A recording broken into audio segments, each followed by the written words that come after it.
The Knicks dropped their second game of the season, losing to New Orleans 87-96. And while that score makes it seem like the game was close, if you were watching, you know that the Pelicans basically dominated the Knicks from start to finish.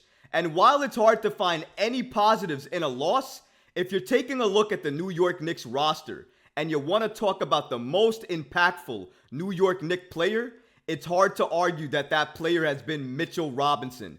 We're going to break down his impact and why he's been so positive for the New York Knicks in these last few games. All of this and so much more today. So be sure you're subscribed to the channel and turn notifications on so you never miss a second of the new content. And now, let's get started.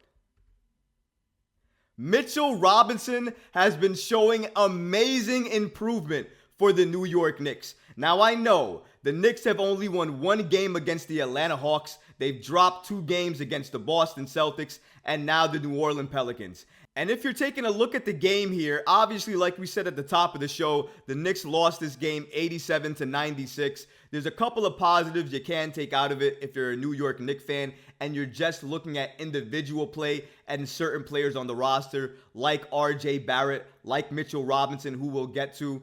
But the Knicks as a team had 19 turnovers. And I want to mention that because the team play, the team defense, the team basketball, the turnovers, it was just ugly to watch. And if you're watching it as a fan, you probably checked out at the late third quarter because it just got uglier and uglier as the basketball game proceeded. So I don't blame you if you turned off the game going into that fourth quarter because it did look like an ugly one. Though the Knicks tried to make it a competitive game, fighting back, actually at one point in time, closing the game to make it within 6 points. But that's as close as they were going to get because the Pelicans responded in dominant fashion, brought the game back up to about 19 points, I believe, and took the game out of reach. But if you're looking at the New York Knicks roster and you look at Mitchell Robinson, 15 rebounds, game high, 10 offensive, game high, 4 of 8 shooting, 2 blocks, and only 1 foul. I know it's hard to find positives in a loss, and I'm not trying to say that this loss was acceptable. Some people are calling it a quote-unquote scheduled loss, as if losses are acceptable.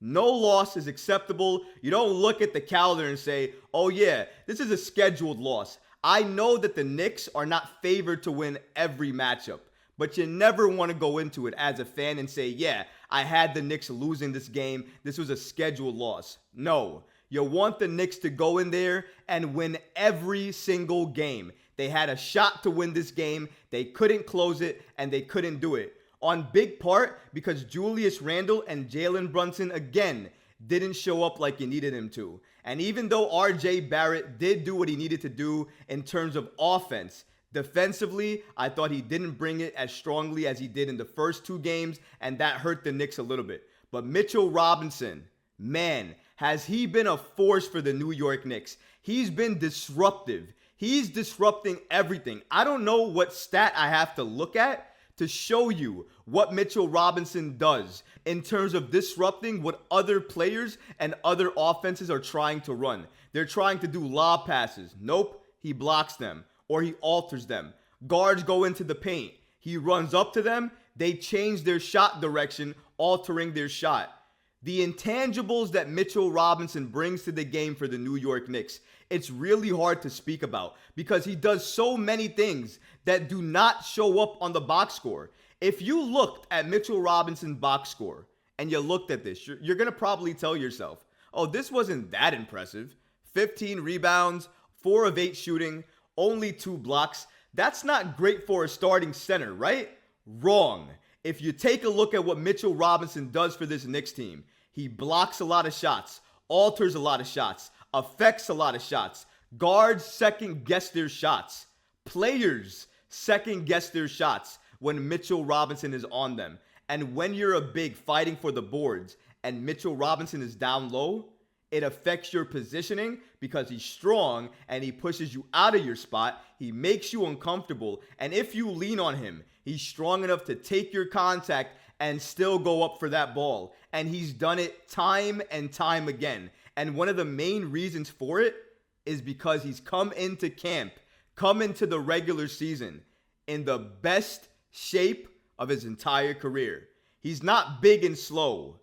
He is big and agile. Still has that athleticism, can still jump with the best of them, can still take rebounds from other players, and he's strong enough to bang down low. And he's strong enough to go up and put the putback on other players, other stronger players. And he's getting to the line. Now, obviously, when he gets to the line, it's basically Russian roulette. You don't know what you're going to get. Those line drives are ugly to look at. They're either going to magically go in. I still don't know how that happens. Or they're going to hit the rim, likely what's going to happen, and not go in at all. So that's what happens with Mitchell Robinson at the line. I wish he could be more consistent there because that would help his game immensely. But he was one of the best players on the New York Knicks last night. He was one of the best players on the floor, helping to clean up the glass. Like I said, 10 offensive rebounds. Just a monster in that category again this season. He led the league, folks, in that category last season, and he's looking like he wants a repeat performance in that regard this season because he is a monster. He looks comfortable out there. I wish he had more of an offensive game down low because even when he tries to do something, I think he tried to do a wild layup when he got the rebound and tried to take contact. It looked really bad, and that's the thing. Everything that Mitchell Robinson tries to do outside of rebounding and put back dunks, and sometimes if he tries to dunk on you with its back to the basket, sometimes that can look good. But other than that, anything else that Mitch gives you offensively just doesn't look good. So it's hard to, really complain for him or speak out for him, really, to say, hey, he needs more offensive shots. Because when he gets those, it doesn't always look great. But everything else he does for the New York Knicks is so good, so crucial, so important. The Knicks are not even in half of these games if Mitchell Robinson is not on the floor. That's how impactful that he's been. That's how good he's been for the New York Knicks.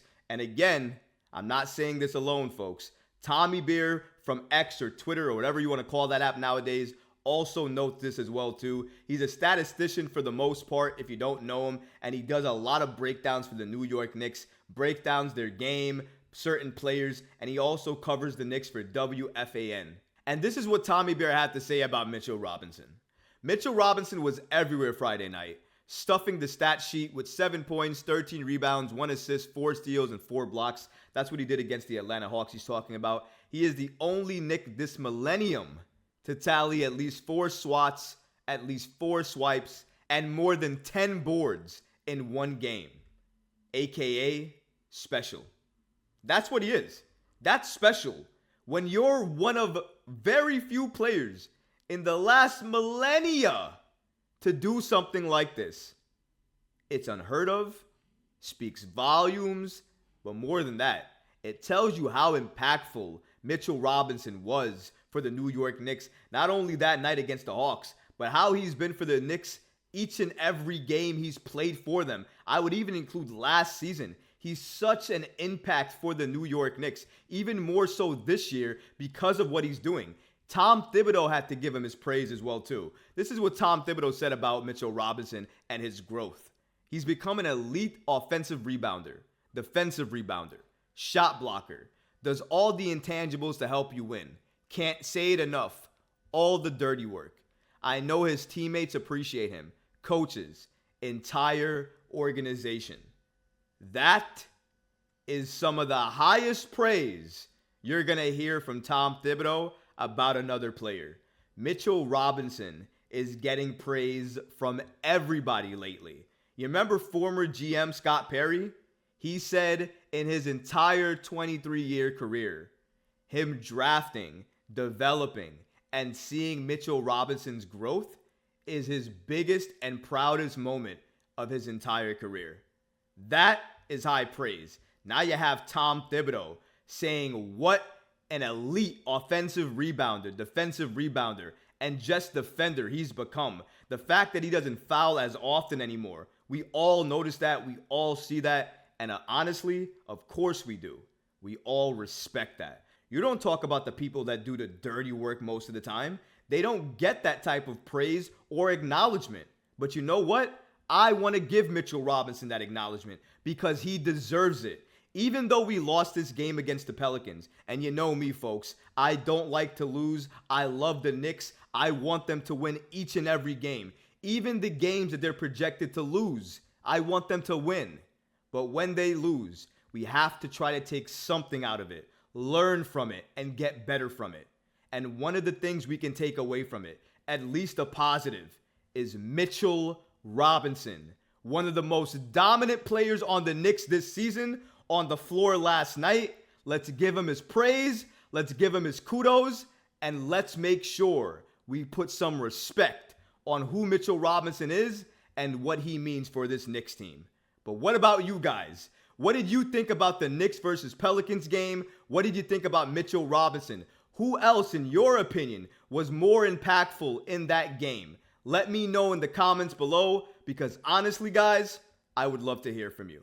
But that's going to do it for this episode. I hope you enjoyed it. And if you did, go ahead and smash that like button, leave a comment below. And of course, guys, please subscribe to the channel. Until next time, Knicks fans. Peace.